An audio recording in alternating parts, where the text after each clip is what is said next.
Птицефабрика города Якутска является одним из важных стратегических производственных предприятий, занимающихся промышленным производством в нашей республике. На сегодняшний день здесь работают 252 работника, из которых большая часть являются молодыми специалистами, но и сохраняется опытная сердцевина предприятия.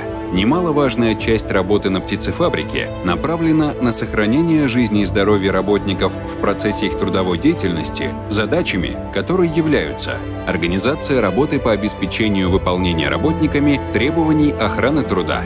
Работник после оформления на работу сразу окунается в святая святых – кабинет охраны труда, где ведущий специалист Александр Викторович проводит вводный инструктаж с соблюдением требований охраны труда, после чего работник направляется на непосредственное место работы.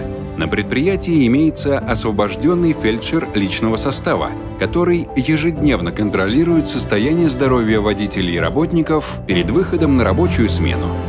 Имеется оснащенный и оборудованный кабинет для медицинских осмотров персонала.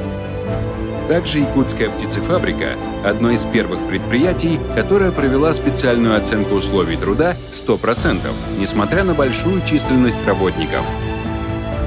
За всю свою 50-летнюю историю Якутская птицефабрика является наименее травмоопасным предприятием, благодаря сплоченному коллективу и хорошо поставленной работе охраны труда, которая включает в себя трехступенчатый контроль охраны труда, начиная с начальников цехов и уполномоченных лиц по охране труда и заканчивая председателем правкома и генеральным директором.